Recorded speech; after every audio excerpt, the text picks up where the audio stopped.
નવું chapter start કરીએ.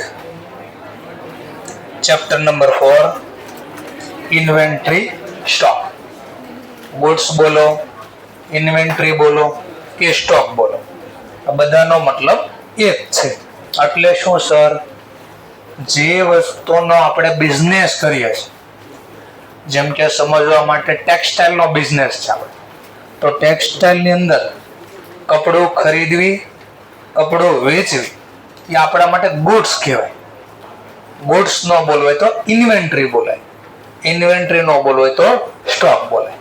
ફરીથી, જે વસ્તુનો આપણે મેઇન બિઝનેસ કરીએ છીએ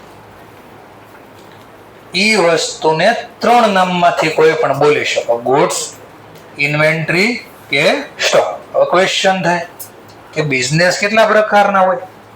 મેઇન બિઝનેસ, તો બિઝનેસના પ્રકાર કેટલા હોઈ શકે? 3. બિઝનેસના 3 પ્રકાર છે. કયા કયા 3 પ્રકાર હોઈ શકે? તો પહેલો, ટ્રેડર. કોણ હોય? ટ્રેડર. ટ્રેડર એટલે વેપારી. એક મેન્યુફેક્ચરી વાળા હોય,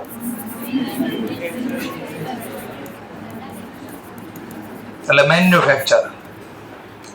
એક હોય અમારા જેવા લોકો, service provider. Service provider.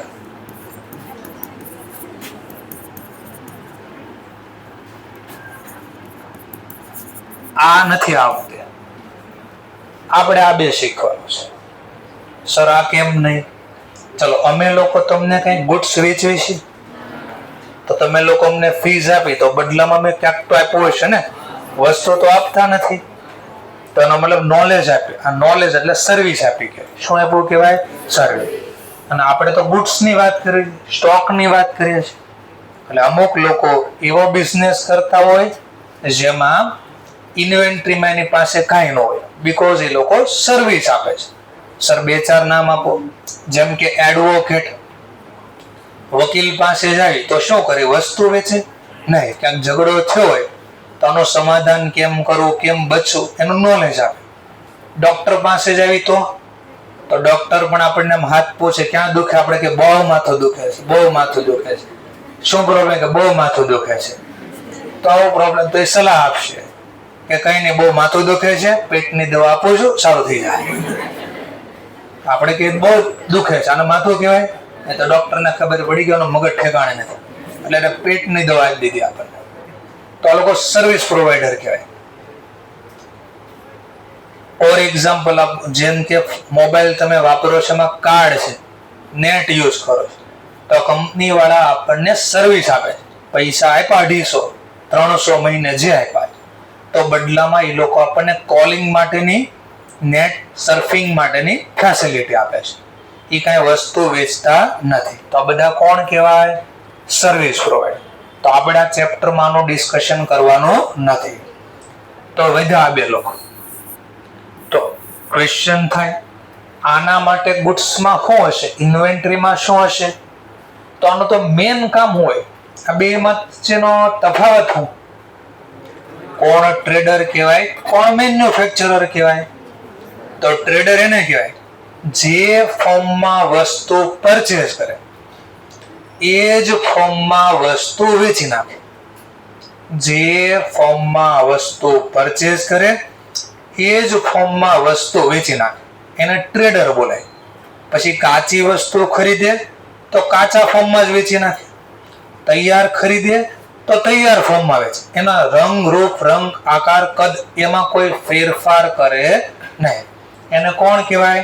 Trader. જેમ કે સ્ટેશનરીમાં જાય તો આપણે કેલ્ક્યુલેટર ખરીદી નથી, તો એ દુકાનદાર કેલ્ક્યુલેટર જાતે ન બનાવ્યું, કોઈ કંપની વાળા પાસેથી ખરીદું, એ જ ફોર્મમાં આપણને આપી દે.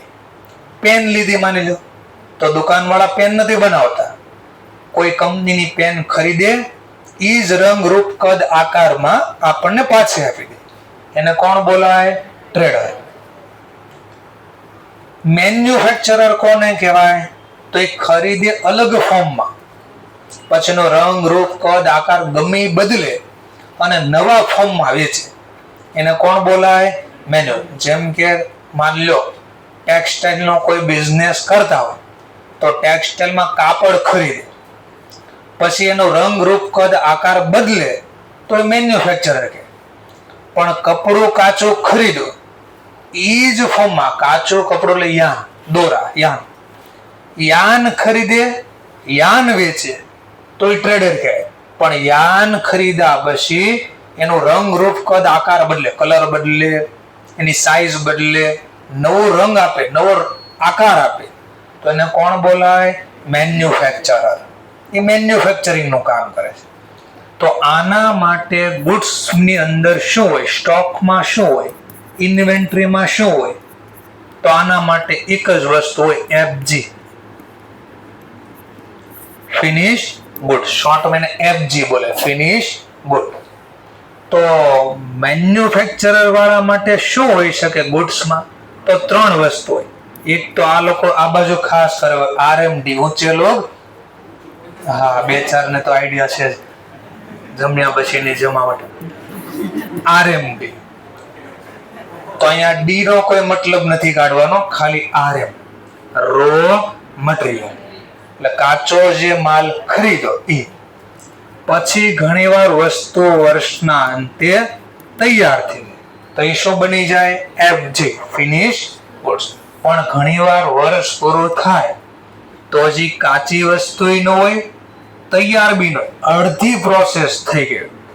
અડધી પ્રોસેસને કહેવાય WIP, વર્ક ઇન પ્રોગ્રેસ. સમજાણો પોઈન્ટ? અને સેમી ફિનિશ પણ બોલવામાં આવે. શું બોલવામાં આવે? સેમી ફિનિશ, એટલે અર્ધ તૈયાર. તો ઇન્વેન્ટરીમાં મેન્યુફેક્ચર વાળા પાસે 3 હોય, ટ્રેડર વાળા પાસે જનરલી એક જ હોય, જે ફોર્મમાં ખરીદે. આની સિવાય બી હોઈ શકે સર? હા, મેં કીધું હોઈ શકે. જેમ કે સ્પેર પાર્ટ હોઈ શકે, લૂઝ ટૂલ હોઈ શકે, વ્રેપિંગ માટે, વ્રેપ કરવું એટલે વ્રેપ, વીંટાળવું. જેમ કે તમે સમજવા માટે કોઈ દિવસ ગિફ્ટ આર્ટિકલમાં કોઈ ફ્રેન્ડની બર્થડે હોય તો તમે ફ્રેન્ડને ગિફ્ટ આપ્યું હોય તો ગિફ્ટ એમને ન આપી દે, ઉપર એના ઉપર કાગળ વીંટાળે. આ વીંટાળવું એને કહેવાય વ્રેપિંગ કરવું, પેકિંગ કરવું. તો વ્રેપિંગ પેપર, વીંટાળવા માટેનો કાગળ, તો એ મફતમાં ન આપે તમને, એનો ચાર્જ લે. 20 રૂપિયા, 50 રૂપિયા ચાર્જ લે તમને પેકિંગ કરવાનો. તો એનો મતલબ મેન પ્રોડક્ટ વેચાય એની હારે કાગળ પણ વેચવા માટે રાખ્યો છે. તો વ્રેપિંગ પેપર પણ આ લોકો માટે સ્ટોક કહેવાય. સર ઓર એકાદું એક્ઝામ્પલ આપો. જેમ કે મોલમાં વસ્તુ ખરીદવા જાય, બહુ બધી વસ્તુ ખરીદી, પછી લોકો કોથળી આપે છે, બેગ, કેરી બેગ આપે છે, આપે તો ખરી, ચાર્જ લે 5 રૂપિયા, 50 રૂપિયા, 10 જેવી બેગ લ્યો. તો એનો મતલબ એને મેઇન પ્રોડક્ટ વેચી, એની હારે બેગ પણ વેચે. આ બેગ એટલે કેરી, પેકિંગ માટેની બેગ. તો પેકિંગ માટેના પેપર બેગ રાખે, રેપિંગ પેપર રાખે, લૂઝ ટૂલ સ્પેર પાર્ટ રાખે. એવું હોય, લૂઝ ટૂલ સ્પેર પાર્ટ. જેમ કે ડેમો લઈ લઈએ આપણે. માની લો સમજવા માટે આપણે ટોવીલ ખરીદવી, નવી ટોવીલ. તો નવી ટોવીલ ખરીદે તો કંપની વાળા ટોવીલ ની હારે કઈ આપે છે? હા, કાળું માથું આપે છે, હેલ્મેટ આપે છે ને. તો એનો મતલબ એ લોકોએ તો ગાડી વેચી, એનો મેઇન ધંધો તો ગાડી વેચવાનો છે, ટોવીલ વેચવાનો છે. પણ ટોવીલ વેચી એની સાથે જે હેલ્મેટ બી આપ્યો એને કહેવાય લો સ્ટોલ સ્પેર પાર્ટ. લો સ્ટોલ સ્પેર પાર્ટ. ગાડી વેચાય તો હારે ઈ પણ વેચાણું, તો એના માટે સ્ટોક જ છે. વેચવું હોય તો રાખવું પડે પહેલા. સર ઓર ક્યાંક બીજું એક્ઝામ્પલ આપો. સ્પેર પાર્ટ ને લો સ્ટોલ બે અલગ છે? મેં કીધું હા. તો બે માં શું ફરક સર? ચલો હું સમજાવું. માની લો 4 વ્હીલ ખરીદો કે 2 વ્હીલ ખરીદો. 2 વ્હીલ ખરીદવી તો બધી વસ્તુ હારે ન આવે. જેમ કે તમે સાઈડ લાઇટ બતાડો, ઇન્ડિકેટર, એને શું કહેવાય? ઇન્ડિકેટર. તો ઘણીવાર ઇન્ડિકેટર કરે એટલે લાઇટ તો ચાલુ થાય, અવાજ પણ આવે, કોઈ ગાડીની અંદર અવાજ બી આવતો હોય, એને બઝિંગ થયું કહેવાય. શું કર્યું કહેવાય? હા, તો એના માટેનો સાઉન્ડ સિસ્ટમ અંદર નાખવી પડે, હારે આવે નહીં, એનો ચાર્જ લઈ લો. સર અમારે તો કોઈ ચાર્જ, તો એ તમને ખબર ન હોય, નાખી દીધું ને ચાર્જ લઈ મફતમાં. કાંઈ ભગવાનનું નામ નથી આવવાનું મફતમાં, જોરથી બોલા તો પૈસા લાગવાના. આજે જોશો તમે તો ધીમે ધીમે દિવસો. 2 દિવસ પહેલા સાંજે ભૂકંપ આવ્યો હતો, અવાજ સાંભળ્યો તો કોઈ? તો અવાજ સાંભળ્યો તો ખબર પડે કેવો આવ્યો હતો. 12 વાગેલો પ્લેન કેમ જતો હોય એવો જોરદાર અવાજ આવ્યો. સમથિંગ જ્યારે આવ્યો હતો ત્યાં, એ મને નથી ખબર ટાઈમ, એ મને ટાઈમ નથી ખબર. ચલો આપણે આ બાજુ વાતો બીજી ન કરે, ન કરે પાછા વાતો ચડી. ચલો આગળ. તો લૂઝ ટૂલ ને સ્પેર પાર્ટમાં ઓફર. તો આજે સાથે કાર વેચી અને બીજા સ્પેર પાર્ટ બી હોય, જેમ કે ફૂટરેસ્ટ. ફૂટરેસ્ટ હારે આવે નહીં, એ નાખવો પડે. સર ફરીથી બોલો. હું ફૂટ એટલે પગ, રેસ્ટ એટલે આરામ માટે, પગને આરામ માટે ઓલા સાઈડમાં આવે ને એને ફૂટ રેસ્ટ બોલે. તો એ નખાવા પડે, આવે નહીં કંપનીની આવે, એનો ચાર્જ લઈ લો. પછી ઓલા ગાડી ભટકાય તો ડેમેજ ન થાય એટલે ગાડ, મડ ગાડ આવે, ગારો ન ઉડે એટલે મડ એટલે ગારો. તો ગાડી ચલાવ પાછળ ગારો ન ઉડે ને ગાડ આવે, મડ ગાડ કહેવાય. તો એ બી મફતમાં ન આવે, હારે પૈસા દેવા પડે ને આ બધું નખાવવું પડે. તો મેન વસ્તુ વેચાણી, એની સાથે બીજી વસ્તુ પણ વેચે, આને સ્પેર પાર્ટ કહેવાય. તો એ પણ એના માટે સ્ટોક છે. તો સર આ લૂઝ ટૂલ કોને કહેવાય? ચલો લૂઝ ટૂલ કોને કહેવાય? જે આપણે જોતા નથી તો બી પરાણે આવે, હારે આપે, બીકોઝ ઓફ ગવર્મેન્ટના નિયમ પ્રમાણે. જેમ કે સર ડેમો આપો. તો ગાડી રોડ ઉપર ખરાબ થઈ જાય તો બેઝિક જરૂરિયાત પૂરી કરવા માટે પેચો, પાનો, ઓલા બાંદરી પાના ગમે ના લાગી જાય. અમુક લોકો ટેવ હોય ગમે ના લાગી જાય, તો એ બાંદરી પાના તો આ પણ આપ્યું. સર એ શું કામ કરે? હથોડી પણ નાની, બધું એવું આપે.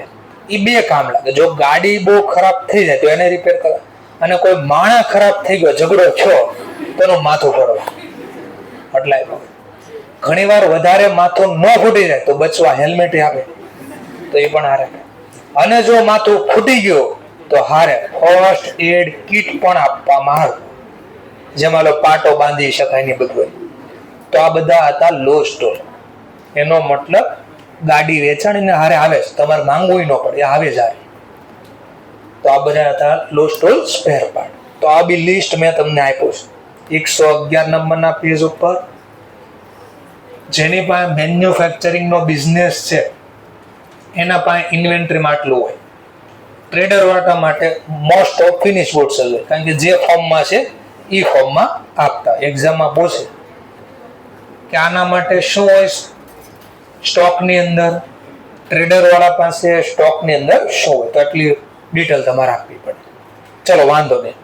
હવે આ લોકો ખરીદશે તો ખરી ને, પછી વેચી નાખશે. વેચાય તો ન વેચાય તો તને કહેવાય ખરીદા પછી ન વેચાય, બનાવ્યા પછી ન વેચાય તો ઇંગ્લિશમાં બોલવામાં આવે અનસોલ્ડ ગુડ્સ. શું બોલવામાં આવે? અનસોલ્ડ ગુડ્સ, જેને ગુજરાતીમાં આપણે 11-12 થી કહેતા આખર માલનો સ્ટોક. શું કહેતા? આખર માલનો સ્ટોક. એનો મતલબ ખરીદા પછી આ વસ્તુ હજી વેચાણી નથી, તો એ ખરીદીમાંથી બની ગયો આપણો આખર માલનો સ્ટોક. બોલે ખબર પડી ગયા? ચલો નેક્સ્ટ પોઈન્ટ. હવે ક્વેશ્ચન, ચોપડામાં કયા ભાવે લખતા? 11-12 થી થોડુંક યાદ હોય તો. આખરનો સ્ટોક એટલે હવાલા માપતા, ખબર તમને? હવાલા માપતા ને, તો એમાં 2 પ્રાઇઝ આપતા. એક આપતા ચોખ્ખી ચોપડે કિંમત, અને એકમાં આવતા બજાર કિંમત. આવું તો આ 2 માંથી કઈ પ્રાઇઝ લખતા તમે? ઓછી કે, પણ ઘણાની સ્કૂલમાં શીખવાડે તો બજાર કિંમત જ લખવાની. અને તમારા સ્કૂલમાં શીખવાડે તો પ્રોબ્લેમ બી નથી, બીકોઝ મોટા ભાગના દાખલામાં બજાર કિંમત જ ઓછી આવતી, જે રિયલ લાઈફ કરતા તદ્દન ઊંધી ધારણા છે. માર્કેટમાં ભાવ કોસ્ટ કરતા સેલ પ્રાઇસ વધારે જ હોય. ઓછી હોય તો બનાવી એના કરતા ઓછો ભાવ હાલતો હોય તો એવું ક્યારેક બને. રોજ એવું બંધ થાય તો ધંધા જ બધા બંધ થઈ જાય. પણ સ્કૂલમાં તમારા જેટલા દાખલા આવતા ને એમાં બધામાં બજાર કિંમત ઓછી આપતા. 90% કેસમાં જોઈએ બજાર કિંમત જ ઓછી હશે. તો ઘણામાં કદાચ એવું ડાયરેક્ટ કહેતા બજાર કિંમત લખી દેવાની, પણ આપણે અહીંયા એવું નહીં બોલે. અહીંયાથી 12 હટાવી દઈશું. ચોપડાની અંદર સ્ટોક કઈ પ્રાઇસ જે આપણે લખશું cost or NRV whichever is lower. Cost or NRV એટલે હું sir NRV net realisable value બધું આપ્યું છે અંદર. સર કાં છે? ચલો એ પણ બતાડી દે. Page number 118. Page number 118. ઇન્વેન્ટરીની વેલ્યુ સ્ટોક વેલ્યુએશન એટલે મૂલ્ય. સ્ટોકનું મૂલ્ય કયા ભાવથી કરશું તો લખ્યું cost or NRV whichever is less અથવા લોઅર. લોઅર એટલે ઓછું. ચોપડે કિંમત કે બજાર કિંમત. આ બજાર કિંમતને અહીંયા બોલશું આપણે એનઆરવી. સર એવું કાં બોલશો એ બી હમણાં સમજે. Cost or NRV whichever is lower બોલો અથવા તો લેસ. ઓછી કિંમતે લખવા. બેમાંથી જે ઓછી કિંમત હોય એ. સર આ એનઆરવી કેમ મળે? તો એનઆરવી મળે ચોપડે કિંમત જેમ લખી હોય ને એમ એનઆરવી ગોતવી પડશે. ઈ કેમ ગોતા એ પણ શીખવી. બજાર કિંમતમાંથી અંદાજિત આખો શબ્દ બોલો અંદાજિત ભવિષ્યમાં વેચવા જવાના છે આ વસ્તુ એ વેચવાથી જે બજારમાં પ્રાઇસ ચાલે છે એમાંથી એ વસ્તુ વેચવાથી જો કાંઈ ખર્ચો એના ઉપર થવાનો હોય એક્સપેક્ટેડ સેલિંગ કોસ્ટ તો એ ખર્ચો બાદ કર્યા પછીને જે જવાબ આવે એને કહેવાય નેટ રિયલાઇઝેબલ વેલ્યુ. ગુજરાતીમાં કહેવાય ચોખ્ખી મળવા પાત્ર રકમ. રિયલાઇઝેબલ મળવા પાત્ર, કિંમત એટલે વેલ્યુ. ચોખ્ખી મળવા પાત્ર રકમ. માર્કેટ વેલ્યુ જે હાલે છે એમાંથી એસ્ટિમેટેડ એટલે અંદાજિત સેલિંગ કોસ્ટ એટલે વસ્તુ વેચવાનો ખર્ચ લાગવાનો. સર કોઈ દી થોડો લાગે વસ્તુ વેચવાનો ખર્ચ? આ લાગે. જેમ કે માની લો શેર બજારની વાત કરું પહેલા, તો વસ્તુ ખરીદવી ને ત્યારે વચ્ચે જે માણસ પાસે એટલે કે એજન્ટ હોય બ્રોકર હોય એની બ્રોકરેજ લે અને વસ્તુ વેચે ને આપણે કેમ ભાઈ મારી વસ્તુ વેચી દે ને તો એ મફતમાં ન વેચી દે. બદલામાં આપણે જે વસ્તુ વેચી એના ઉપર અમુક ટકા બ્રોકરેજ બિલે. તો બોલો વસ્તુ વેચી તેને બ્રોકરેજ આપવી પડે? આપણે ના એને બ્રોકરેજ ન આપવી તો વસ્તુ જ ન વેચાય. આપણે ટૂંકમાં એ કમ્પલસરી ખર્ચો, વેચવાનો ખર્ચો કમ્પલસરી. એટલે વેચાણું તો માની લો સમજવા માટે મેં શેર વેચ્યા ₹1,00,000. ₹1,00,000 મારા આ કંપનીના શેર વેચી દે ને કે લાવો વેચી દો. એને કીધું 1% કમિશન લાગશે, બ્રોકરેજ લાગશે. બ્રોકરેજ કઈ આપવાનું ન હોય ભાઈ, આવું થોડું હોય ક્યાંય. તો એને કીધું નથી વેચવું, જાતે વેચી લો જાઓ. એના વગર ન વેચે. વચ્ચે તમારે બ્રોકર જોઈએ, કોઈ બ્રોકરેજ કંપનીમાં ખાતું ખોલે હોવું જોઈએ. અધરવાઇઝ તમે આ ડીલ ન કરી શકો. એજન્ટ વચ્ચે હોવો જોઈએ. હવે એ વસ્તુ ન વેચી દે તો મારે કેમ વેચવું? તો એનો મતલબ લાખના 1%. 1,00,000 કેટલો થાય? 1. હા, તો એને કહેવાય અંદાજિત વસ્તુ વેચવાનો ખર્ચ લાગે. તો બોલો એને વસ્તુ વેચી દીધી, મને મળ્યા કેટલા? 1,00,000. સામે મારે 1,000 એને આપવા પડશે ને. તો ચોખ્ખા કેટલા મળ્યા? હા, તો 99,000 ને કહેવાય નેટ રિયલાઇઝેબલ વેલ્યુ. સમજાઈ ગયો મુદ્દો? ચલો કોસ્ટ કોને કહેવાય? કોસ્ટ કોને કહેવાય? કોસ્ટમાં શું શું અંદર આવશે? તો કોસ્ટની અંદર પહેલું આવે જે વસ્તુ ખરીદવી એનો ખર્ચો લાગે ટ્રેડર માટે. પણ મેન્યુફેક્ચરર હોય તો એ કાચી વસ્તુ ખરીદે પછી બનાવશે બી ખરા ને, તો એ વસ્તુને રૂપાંતર કરવાનો ખર્ચ એને કહેવાય કન્વર્ઝેશન કોસ્ટ. શું બોલાય? કન્વર્ઝેશન. અને ત્રીજો અધર કોસ્ટ બી લાગે. બીજો ખર્ચો એટલે કયો એ પણ જોઈએ. ચલો આવો પેજ નંબર આવો 113 નંબરનો પેજ. કોસ્ટ એટલે શું? તો કોસ્ટના 3 નામ આપ્યા. એક તો વસ્તુ ખરીદવી નહીં પડતા, કોસ્ટ ઓફ પરચેસ. તો ટ્રેડર હોય તો એ ભલે, મેન્યુફેક્ચરર હોય તો એ ભલે, આ ખર્ચ તો લાગે જ. ફરીથી બોલું છું, ટ્રેડર હોય તો એ ભલે, મેન્યુફેક્ચરર હોય તો એ ભલે, આ ખર્ચો તો લાગે જ. હવે વિચારે કેમ લાગે જ? માની લો મારો બિઝનેસમેન છે, હું સ્ટેશનરી ચલાવું છું, સ્ટેશનરીમાં પેન વેચવાનો ધંધો કરું છું. તો મારે પેન વેચવી પહેલા શું કરવું પડે? હા, તો મારે ખરીદવું તો પડે. હું તૈયાર ખરીદીશ. પણ હવે તમે બીજું વિચાર, જે કંપની પાસેથી, માની લો બેન્ક્યુ કંપનીની પેન છે, આ કંપની પેલા ઈ ક્યાંથી લાવી હશે? ઈ ક્યાંથી લાવી હશે? બનાવી હશે. તો બનાવવા માટે પહેલા શું કરવું પડે? કાચો માલ ખરીદવો પડે. કેવો ખરીદવો પડે? હા, એનો મતલબ ખરીદવી તો પડે જ વસ્તુ. ટ્રેડર હોય તો તૈયાર ખરીદે, મેન્યુફેક્ચરર હોય તો કાચી ખરીદે. એટલે આ ખર્ચો તો લાગે જ. એનું નામ શું છે? Cost of purchase. શું હોય એમાં? તો એક તો ખુદ પરચેસ પ્રાઇસ, જેમ કે પેનની પ્રાઇસ હોય એ લાગે. તો માની લો 100 રૂપિયાની પેન છે તો 100 તો લાગે જ. ઘણીવાર એની સિવાય બીજા ખર્ચા બી લાગે. જેમ કે એક તો તમને ખબર છે, ચેપ્ટર શીખી ગયા, જીએસટી ટેક્સ લાગે. છે ને? તો ટેક્સ આપણે ખરીદીમાં શું કરવી? પ્લસ સબસિડરી બુક યાદ આવી? પેલો પરચેઝ વાળું કઈ યાદ આવતું હોય તો જીએસટી વાળું. હા, તો ટેક્સ તો પ્લસ થાય. હવે થોડું થોડું યાદ. ચલો એને જવા દઈએ. ટેક્સ એની સિવાય બી ખર્ચા લાગે.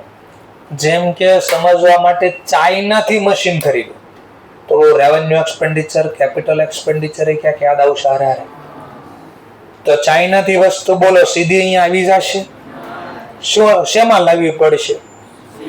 શિપિંગમાં. તો એનો ખર્ચો લાગશે ને. એને બોલતા આપણે આવક માલ ગાડા ભાડું, કાર્ટેજ ઇનવોર્ડ યાદ આવ્યું? તો ઈ લાગે. બીજું કઈ લાગશે? ટ્રકમાંથી ઉતરીને આપણે તો જા ગોડાઉનમાં આવી જાય તો આવી જાય. તો હા, તો મજૂરને કહેશું લે ભાઈ આ વસ્તુ ઉતાર દે, આ જગ્યાએ મૂકી દે, તો વેજીસ બી લાગશે. તો અમુક ખર્ચા હોય વસ્તુ ખરીદવાની સાથે લાગે. બીજું માની લો ઇન્ડિયામાં એમને આવી જશે તો બીજો ક્યાંક ગવર્મેન્ટ ચાર્જ બી લે, કસ્ટમ ડ્યુટી કઈ યાદ આવે છે? પ્લસ ઇન્સ્યોરન્સ બી લે ગવર્મેન્ટ. ગવર્મેન્ટ અથવા તો જે કંપનીનું છે વસ્તુ. જેમ કે સમજાવો, નવી ગાડી કોઈ 4 વ્હીલ ખરીદે તોય ભલે, 2 વ્હીલ ખરીદે તોય ભલે. ખબર છે કઈ લાગે એના ઉપર? ઇન્સ્યોરન્સ. શું લાગે? પોલીસ વાળા પકડે તો પહેલી જ 2 વસ્તુ, એક તો કાળો માથું મોઢે દેખાય છે આપણે તો એ હેલ્મેટ ન માંગે. તો પછી બીજું શું માંગે? તમારું લિસ્ટ જોશે તો કે લાયસન્સ છે. આપણે લાયસન્સ છે. પીયુસી, કે આપણે કીધું પીયુસી બી છે. કે એક કામ કરતો આરસી છે. મેં કીધું આરસી બી છે. આરસી એટલે આરસી બુક. આરસી એટલે આરસી બુક. આરસી નો મતલબ થાય રજિસ્ટર્ડ સર્ટિફિકેટ. આ ગાડી તમારી છે એવું પ્રૂફ કરતું પ્રમાણપત્ર. અને આરસી નો મતલબ રજિસ્ટર્ડ સર્ટિફિકેટ. શું બોલાય? Registered certificate. કે ભાઈ મારી જ છે અથવા મારા પેરેન્ટ્સની છે, કોઈ પણ સો એમ સો. આ કંપનીના માલિક અમે છે, એને આરસી બુક કહેવાય, રજિસ્ટર્ડ. આ બધું હતું. તો છેલ્લે એક પૂછે ઇન્સ્યોરન્સ છે? આપણું ના, ઈ નથી. બસ લાવો 500 આપવા પડે ને. હા, તો વિધાઉટ એની વગર ગાડી ચાલે નહીં. તો અમુક ખર્ચા વસ્તુ ખરીદો ને ત્યારે લાગે છે. તો નામ લખ્યું જો, ડ્યુટીઝ એન્ડ ટેક્સીસ એટલે ગવર્મેન્ટનો કર વેરા લાગે. ફ્રેટ લાગે. એટલે આપણે ફ્રેટ ક્યાં લાગે? ફ્રેટ નોર જકાત એવું કઈ યાદ આવે છે? નોર. હા, રેલવેમાં લાવી તો ફ્રેટ બી લાગે. કેરેજ ઇનવર્ડ ટ્રકમાં લાવી તો ગાડા ભાડું લાગે. અધર ડાયરેક્ટલી એટ્રીબ્યુટેબલ ટુ એટલે હું? ડાયરેક્ટલી એટલે સીધું જોડાય. એટ્રીબ્યુટેબલ જેને ખરીદી સાથે સીધો સંબંધ છે એવો ખર્ચો. જેમ કે ટ્રાન્ઝિટ ઇન્સ્યોરન્સ. ટ્રાન્ઝિટનો મતલબ થાય રસ્તો. તો ઘણીવાર વસ્તુ તમારે બહારથી લાવ્યો, ચાઇનાથી લાવીશ માની લો, તો સુરત સુધી આવતા કેટલી જગ્યાએથી પસાર થઈને આવો, રસ્તામાં ડેમેજ થઈ ગયું તો મશીન કઈ 1 લાખ ના તો આવે ને, બહુ ઝાઝી રકમ ના લાવ્યા હોય આપણે તો ધંધો ચાલુ થતા પહેલા જ આપણું પૂરું થઈ જાય, અને પાછો ધંધો આપણે લોન ઉપર લીધો તો બધું પૂરું થઈ જાય. તો આપણે બદલામાં શું લઈ લેવી? ઇન્સ્યોરન્સ. રસ્તામાં કાંઈ ડેમેજ થાય વસ્તુને તો એનો ઇન્સ્યોરન્સ લઈ. તો બધા ખર્ચા એડ થાય. શું થાય? બધા. એટલે જોજો 11-12 ખરીદી ક્યાં લગતા? ટ્રેડિંગમાં ડેબિટ સાઈડ. પાકો છે? સરસ. ચાલો. મજૂરી ક્યાં લગતા? સરસ. આવકમાં ગાડા ભાડું ક્યાં લગતા? નૂર જકાત ક્યાં લગતા? દરમાયો ક્યાં લગતા? ના લગતા ને. શું કામ ના લગતા? ખરીદી અને ખરીદીને લગતા ખર્ચા. આખું નામ હતું ખરીદીને લગતા ખર્ચા અને ઉત્પાદનને લગતા ખર્ચા. આખું લિસ્ટ હતું આ. તો જો આ બધું ના આવ્યું એનું કારણ આ હતું કે આપણી ખરીદી હારે જોડાયેલો ખર્ચો છે. કેમ કોઈ દી જાવક માલ ગાડા ભાડું ને લગતા? તો એ વેચાણને લગતો ખર્ચો છે ને, ખરીદીનો ખર્ચો છે ને, એટલે નાનો લગતા. ખબર પડી થોડી? ચલો સરસ. આ કોને લાગે? માત્ર ટ્રેડરને કે માત્ર મેન્યુફેક્ચરરને? બંનેને લાગે. હવે આવ્યા હા એની પહેલા એક કાઉન્સમાં લખી પૂરું કરી દે. જો ટેક્સમાં એટલે જીએસટી ની ખાસ વાત કરું છું, જો ક્રેડિટ ઇનપુટ અવેલેબલ હોય એટલે શું સર? માની લો આપણે વસ્તુ ખરીદી ત્યારે ટેક્સ આપ્યો, વસ્તુ વેચી તો એ ટેક્સ આપણને પાછો મળી જાય. જેમ કે સર એક્ઝામ્પલ બોલો તો ખબર પડે. માની લો મેં વસ્તુ ખરીદી ત્યારે 20 રૂપિયાનો ટેક્સ લાગ્યો, તો કેટલામાં ખરીદી? કે 100 રૂપિયાની વસ્તુ અને 20 રૂપિયા બીજો ટેક્સ લાગ્યો. હવે વેચ્યું મેં, સમજવા માટે 130 વેચ્યું મેં. કેટલા વેચ્યું? 100. એમાં 105 રૂપિયા વેચાણ કિંમત અને 25 રૂપિયાનો ટેક્સ. ટોટલ કેટલા વેચ્યું? 105 રૂપિયા મારી વસ્તુની કિંમત, 25 રૂપિયાનો ટેક્સ. ટોટલ કેટલા રૂપિયા? 130. ખરીદ્યું કેટલામાં? તો આમ વિચારો તો ટેક્સ મેં આપ્યો તો ખરીદો ત્યારે કેટલા? વેચ્યો ત્યારે કસ્ટમર પાસે ટેક્સ કેટલો લઈ લીધો? તો મારા ખીચામાં કઈ ખરીદ્યોનો ટેક્સ ગયો. તો આને કહેવાય ક્રેડિટ ઇનપુટ અવેલેબલ. શું કહેવાય? Credit input available. એટલે વસ્તુ ખરીદી ત્યારે જે ટેક્સ મને મળ્યો છે, ચૂકવો છે, એ જ્યારે હું વસ્તુ વેચું ત્યારે મને પાછો મળી જાય. તો આને શું બોલાય? Credit input available. આ ચેપ્ટર 7 શીખવાડી ડિટેલમાં. ત્યાં આવશે આ બધું, ત્યારે શીખવાડીશું આપણે. અત્યારે ખાલી એટલું, કયો ટેક્સ એડ કરવાનો? જે ટેક્સ આપ્યો પછી પાછો ન મળે ફરી. કયો ટેક્સ એડ કરવાનો? વસ્તુ ખરીદી ત્યારે જે ટેક્સ આપ્યો એ ભવિષ્યમાં પાછો મળે નહીં, તો એ ટેક્સ એડ થાય. કયો ટેક્સ એડ નહીં થાય? ખરીદ્યો ત્યારે ટેક્સ આપ્યો, વેચવી ત્યારે પાછો મળે, એ ટેક્સ એડ થાય. ચલો કન્વર્ઝેશન કોસ્ટ. એટલે કોસ્ટ ઓફ કન્વર્ઝેશન એટલે રૂપાંતર. તો કાચો માલ ખરીદો એને તૈયાર રૂપાંતર કરવાનો ખર્ચ લાગે. તૈયાર વસ્તુમાં રૂપાંતર કરવાનો ખર્ચ લાગે. આ માત્ર કોને લાગશે? તો ટ્રેડરને ના લાગે. કેમ ન લાગે? કારણ કે ટ્રેડરનું મેઇન કામ જે ફોર્મમાં આવ્યું એ જ ફોર્મમાં વેચી દેવાનું. હવે જેનું ફોર્મ બદલે તો એ મેન્યુફેક્ચરર થઈ ગયું. તો આ માત્ર કોને આવશે? જેમ કે ડાયરેક્ટ મટીરિયલ એટલે જે વસ્તુ બનાવી તો પેલા ખરીદવું હોય ને એ લાગશે.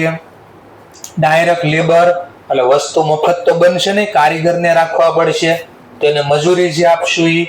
પછી આપણું ડાયરેક્ટ એક્સપેન્સ, બીજા ખરીદીને સાથે બનાવવામાં પણ ખર્ચા લાગતા હોય. જેમ કે લાઇટ બિલ.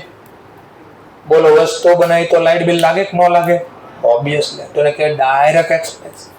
બીજું બધું સિસ્ટમેટિક ઓર ફિક્સ, વેરિયેબલ અથવા તો ફિક્સ ઓવરહેડ કોસ્ટ.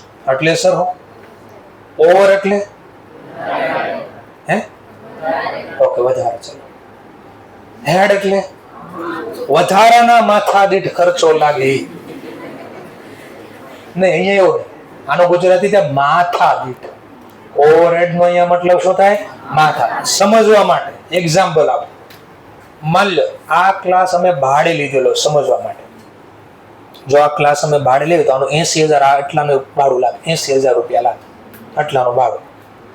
80,000 રૂપિયા લાગે. માન લો તમે 100 સ્ટુડન્ટ અહીંયા બેઠેલા છો. કેટલા સ્ટુડન્ટ બેઠેલા છો? 100. તો બોલો એક સ્ટુડન્ટ દીઠ મને કેટલું ભાડું લાગ્યું કહેવાય? કઈ રીતે ગોત્યા? 80,000 ને ડિવાઈડ કર્યા કેટલા વડે? 100 માથા વડે ડિવાઈડ કર્યા. એટલે માથા દીઠ ખર્ચ કહેવાય. અને શું કહેવાય? માથા. અને ફિક્સ લાગે 80. તમે આવો તો ભલે, ન આવો તો 80,000 તો લાગે. અને કેવો કહેવાય? Fix overhead cost. Variable overhead cost એનો મતલબ વેરિયેબલ એટલે બદલાઈ જાય. અમુક સમય સુધી ફિક્સ લાગે પછી બદલાઈ જશે. આટલા ઉપરથી આવતા વર્ષે એક સબ્જેક્ટ ભણશો. આટલા ઉપરથી ખાલી આટલું લખ્યું આટલું આખું આટલું ગણો તોય વાંધો નહીં. આખો આટલા ઉપરથી આવતા વર્ષે એક આખો સબ્જેક્ટ ભણશો જેનું નામ છે કોસ્ટિંગ. કોસ્ટિંગ નામનો આખો સબ્જેક્ટ ભણશો. આટલી તાકાત છે એટલી વસ્તુ. આ શબ્દમાં આટલી તાકાત. આખો સબ્જેક્ટ બનાવી દો. ચલો નેક્સ્ટ. અધર કોસ્ટ. બીજા ખર્ચા બી લાગે. જેમ કે બીજા ખર્ચા bringing inventory to their present location or condition. એટલે પ્રેઝન્ટ એટલે હાલમાં જે સંજોગ પરિસ્થિતિમાં છે એવી પરિસ્થિતિમાં જે એની સિચ્યુએશન કન્ડિશનમાં એવી જ કન્ડિશનમાં લાવવા અથવા રાખવા માટેનો ખર્ચ. સર સમજાણું નહીં, જરા સમજાવશો? બોલો હા. જેમ કે સ્ટોરેજ કોસ્ટ. શું? પણ આમાં સ્ટાર છે પાછું. કઈ સ્ટોરેજ એટલે સાચવવાનો ખર્ચ. સ્ટોરેજ એટલે વસ્તુ સાચવવાનો ખર્ચ. કઈ વસ્તુ સાચવવાનો ખર્ચ? તૈયાર નહીં, કાચો બનાવવાના ખર્ચની વાત કરવી છે આપણે. એટલે કીધું સ્ટાર છે. કાચી વસ્તુ તૈયાર હજી થઈ નથી એને સાચવવાનો ખર્ચ. તૈયાર માલ થઈ ગયો એને સાચવવાનો ખર્ચ આમાં લખાય નહીં. તો કયો સ્ટોરેજ કોસ્ટની વાત કરું છું? હજી જે માલ તૈયાર નથી થયો એને એની સિચ્યુએશન કન્ડિશનમાં હાલની કન્ડિશનમાં રાખવાનો ખર્ચ. સર આમાં તો સમજાણું જ નહીં. ચલો મેં કીધું પડીકા તો તમે ખાવ જ છો. જેમ કે ગોપાલના પડીકા અથવા બાલાજીના પડીકા. વેફર તો ખાવ જ છો. તો વેફર બનાવવા માટે જોઈએ બટેકા. અને બટેકાને સાચવવા પડે. અને એ લોકો હું રોજ બટેકા ખરીદવા જાય ને ટ્રક ભરીને ખરીદી લે, બનાવવા જ કરે ને. તો એના મહિના 2 મહિના સાચવવું પડે જ્યાં સુધી બને નહીં ક્યાં સુધી. તો એમાં ક્યાં સાચવવું પડે? જેમ કે આમાંથી જે ફ્રેન્ચી ફ્રાય ખાય છે ને, જે લોકો ફ્રેન્ચી ફ્રાય ખાય છે, આ ફ્રેન્ચી ફ્રાય જોજો જરા પેલા ઈ કોલ્ડ સ્ટોરેજમાં રાખેલી હોય. આપણે ઘરે ફ્રેન્ચ ફ્રાય બનાવશું ને તો એ બરાબર નહીં બને, બળી જશે ને પોચી કડક નહીં થાય. તો એ લોકો બનાવતી ને કેમ એમ થાય? તો એના ઉપર લોટ ચડાવેલો. શેનો લોટ?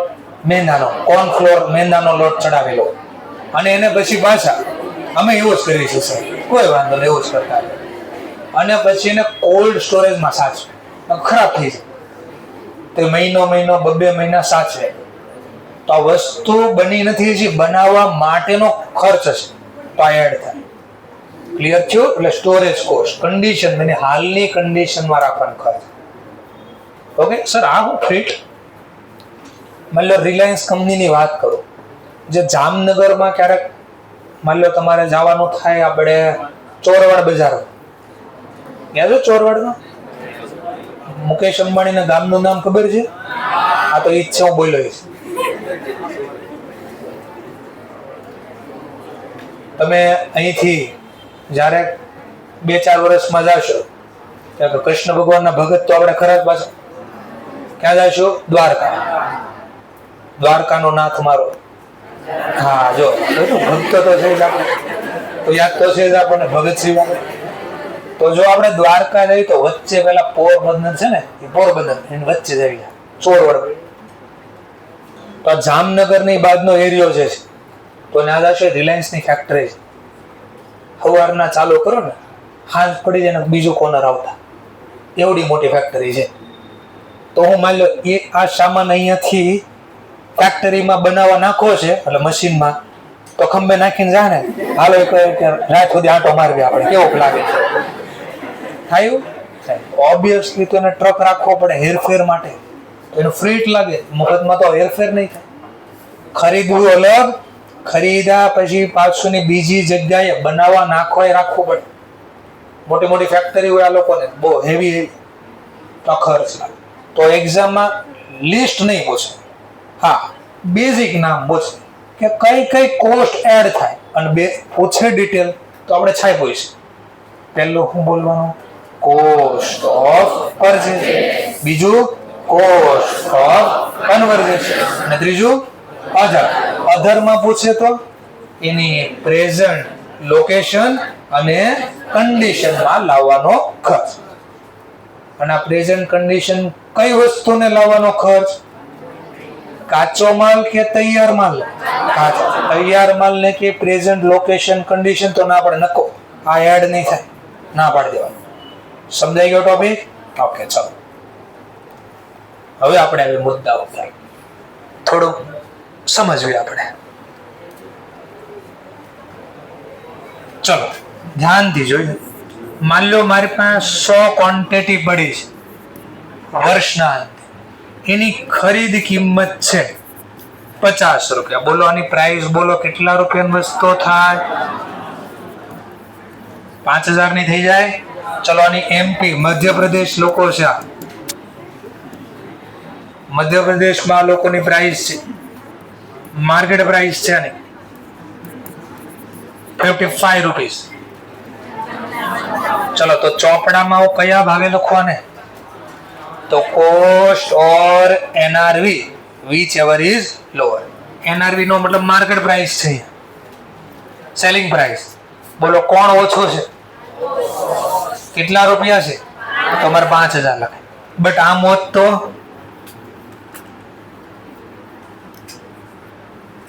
₹45 છે એની સેલ પ્રાઇસ. બોલો હવે કઈ કિંમત લખો? કોસ્ટ લખું કે એનઆરવી? હા માર્કેટ પ્રાઇસ નહીં બોલતા, બરાબર છે, કારણ કે અહીંયા એનઆરવી બોલવામાં આવે છે. તો તમે શું કામ લખ્યું સર? લો એ બી સમજાઈ દો. માન લો મધ્યપ્રદેશમાં 45 રૂપિયામાં વેચાય છે અને વેચવાનો કોઈ ખર્ચ નથી લાગતો. એક્સપેક્ટેડ સેલિંગ કોસ્ટ કોઈ આપણે જાતે વેચવી છે, કોઈને બ્રોકરેજ કઈ નથી આપતા. બોલો એનઆરવી થઈ ગઈ 45. તો જો સેલિંગ પ્રાઇસ વેચવાને લગતો કોઈ ખર્ચ ન લાગે તો માર્કેટ પ્રાઇસ બીકમ શું બની જાય? એનઆરવી. ક્લિયર? એટલે ટેમ્પરરી માર્કેટ પ્રાઇસ લખી દે. આટલું ખબર પડી ગઈ. કયા ભાવે લખાય?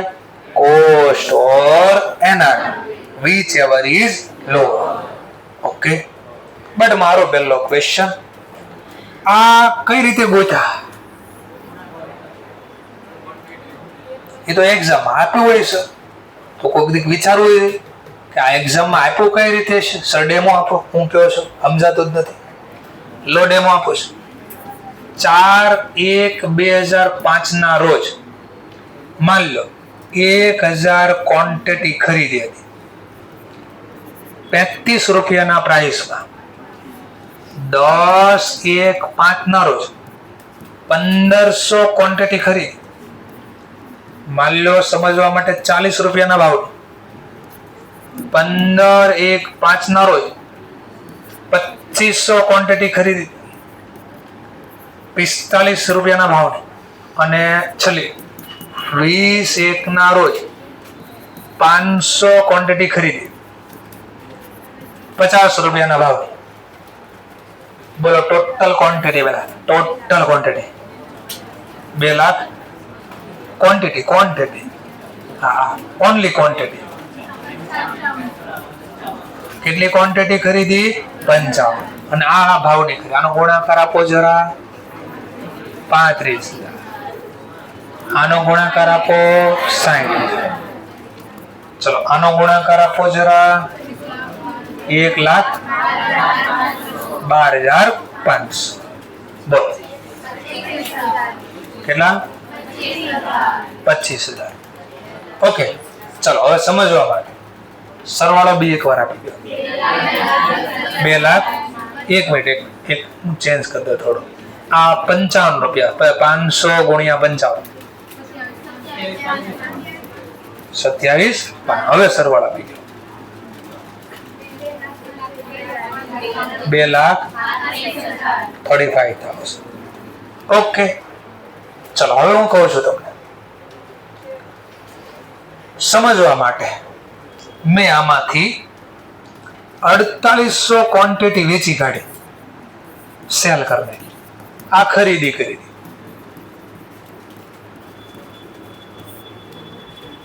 આની હારે કઈ લેવા દેવા નથી. અલગથી છે, અલગથી સમજાવું છું. 4800 ક્વોન્ટિટી વેચી કાઢી, 70 રૂપિયાના ભાવ. તો હવે કઈ અમારી પાસે સ્ટોક પડ્યો હોય? 5500 માંથી 4800 વેચી કાઢ્યા. કેટલી ક્વોન્ટિટી પડી હોય? 700.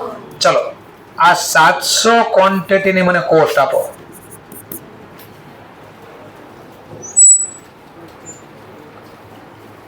અને પછી મને નફો નુકસાન ગોતી નાખો.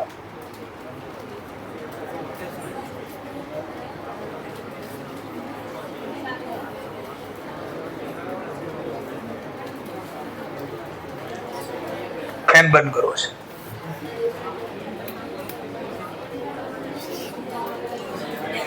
ચાલો એસી થોડી વાર બંધ કરી 5 મિનિટ બેઠા ચાલુ કરી દઈએ. ચલો હવે જોઈએ. આપો ફટફટ જવાબ આપો. હા તો ચોખ્ખો જેવો જવાબ આવ્યો.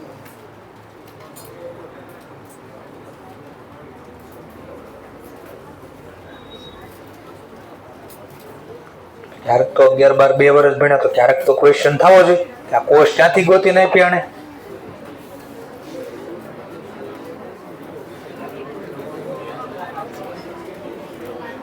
હા તો આ ચેપ્ટરમાં આપણે 3 વસ્તુ ગોતવાની છે, એ શીખવાનું છે. એક તો વર્ષના અંતે જે માલ નથી વેચાણો એને આપણે કયા નામથી બોલશું? Closing stock.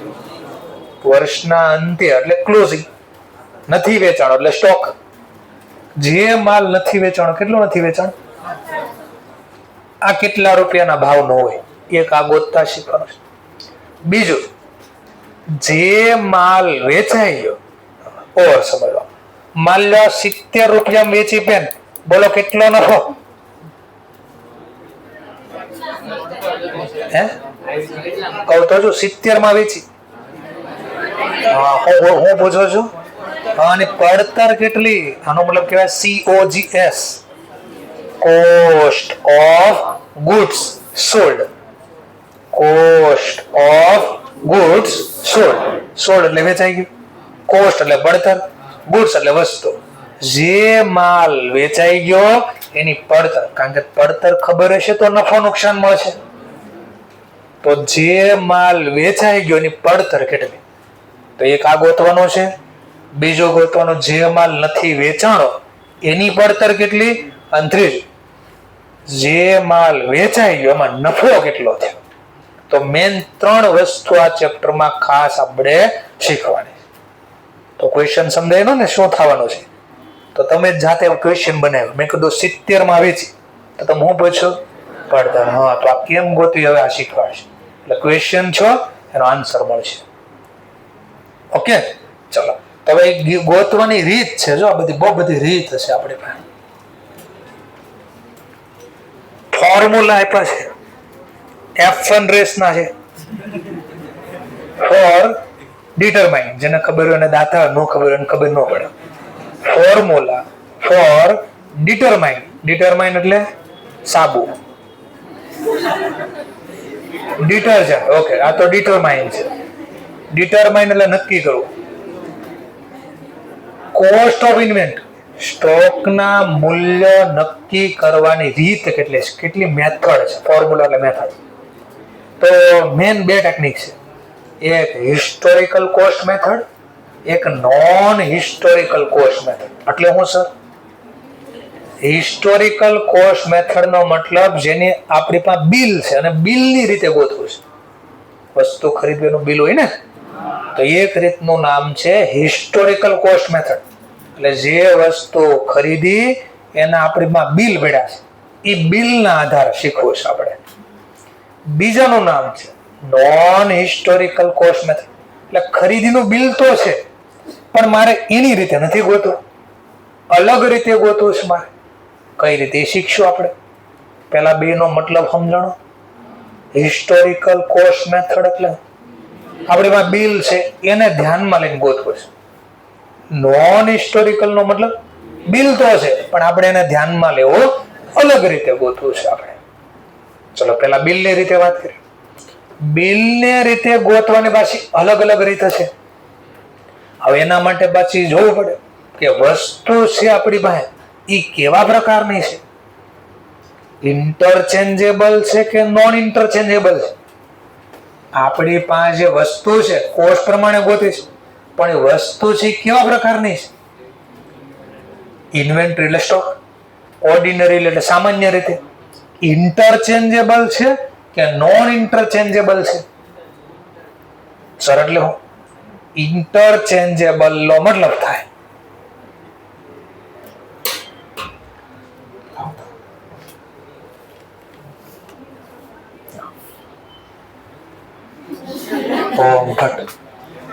કયું છે બેન તારું? તમારું ઓળખી શકાણું? હા, આને કહેવાય નોન ઇન્ટરચેન્જેબલ. અને શું કહેવાય? નોન ઇન્ટરચેન્જેબલ. ભેગી વસ્તુ કર્યા પછી અલગ કરવી તો થઈ શકે.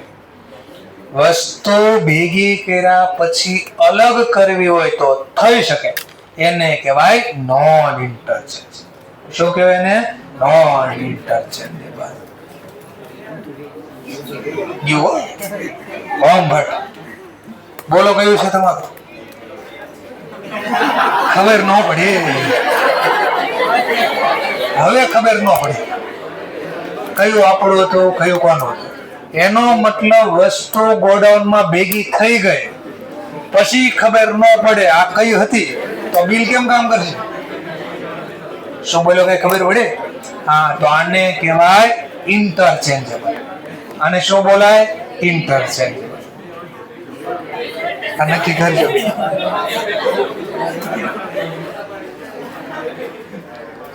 પ્રોબ્લેમ થયો એવું નથી ને?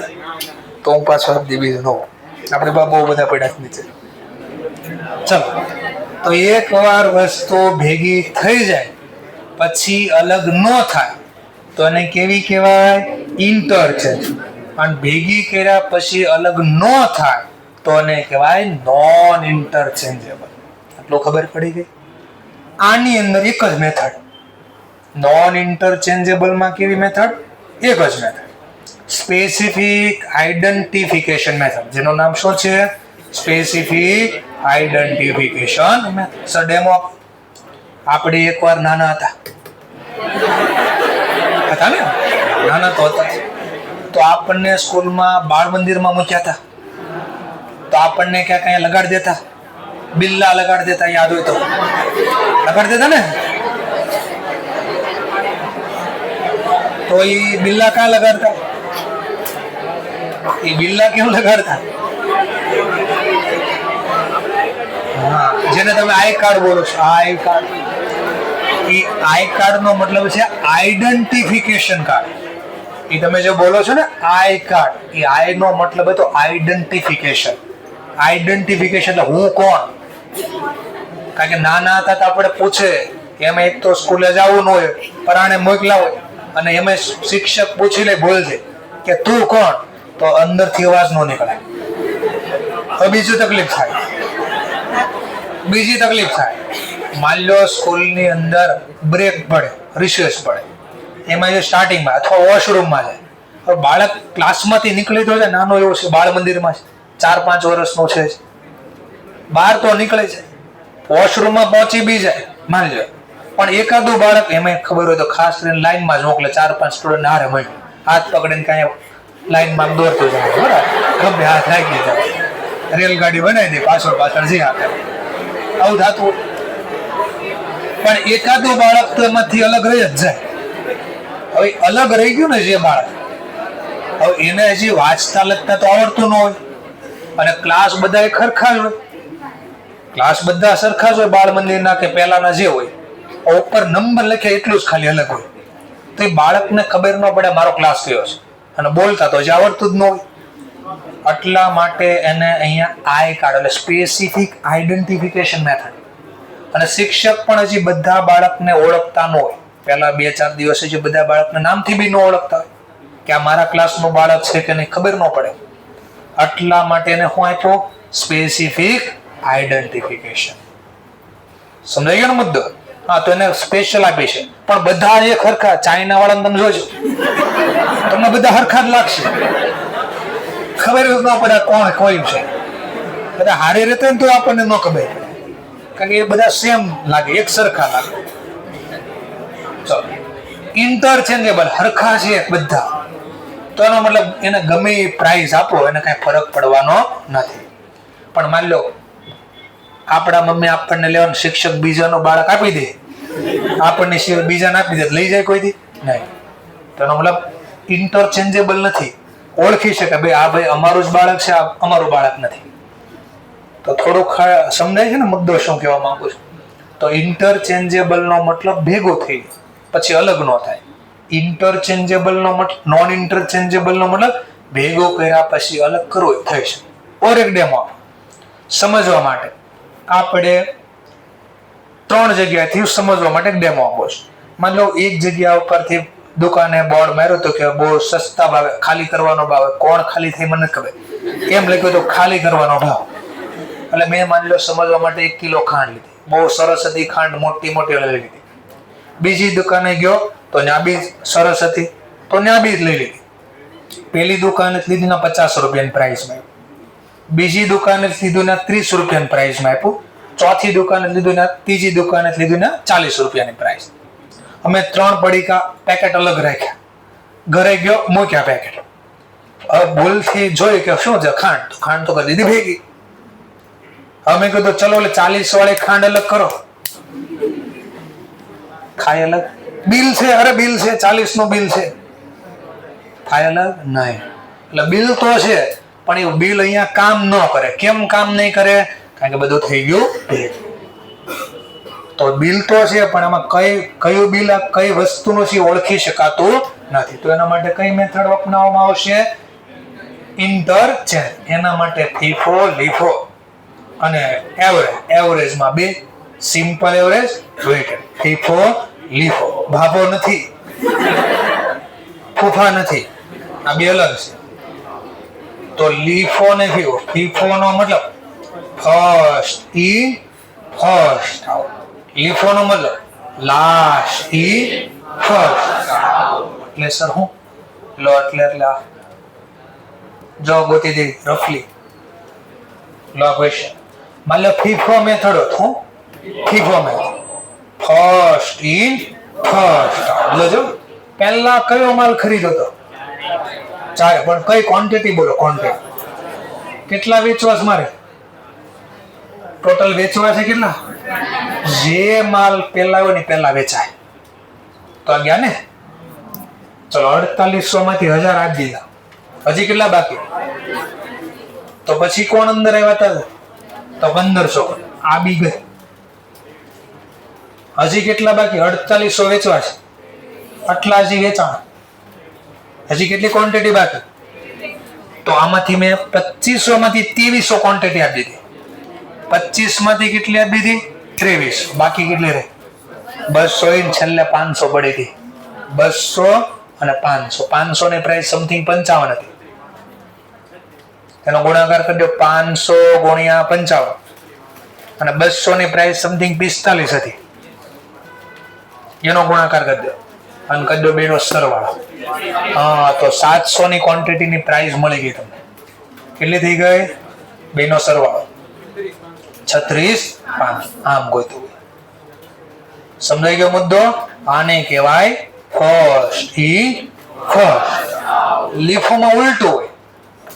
જે માલ છેલ્લે હોય એ પહેલા વેચાય. Last first. તો પેલા 500 એકદમ છેલ્લે કયા હતા? 500. તો સૌથી પહેલા 500 વેચાઈ ગયા. 4800 માંથી 500 ગયા. પછી 2500 છેલ્લે આવ્યા હતા. 2500 ગયા. કેટલા હજી બાકી? પછી 1500 આવ્યા હતા. 1500 ગયા. પછી 1000 પડ્યા હતા ને પહેલા. 1000 માંથી 300 વહી ગયા. વધ્યા કેટલા? 700. અને 700 ની પડતર હતી 30 રૂપિયા. 35 સમથિંગ 30 કે 35 હતી. 35 હતી. તો 700 ગુણ્યા 35. તો આવા થઈ ગયા 700 ગુણ્યા 35. તો આ કયું હતું? લીફો. Last first. એવરેજમાં બે એવરેજ આવશે. એક એવરેજ નું નામ છે વેઇટેડ એવરેજ. એક એવરેજ નું નામ છે સિમ્પલ એવરેજ. તો લીફોમાં જો આ થાય લાસ્ટ ફર્સ્ટ. તો પહેલા વેચાય 500, પછી 2500, પછી 1500. આ ત્રણ નો સરવાળો કરો.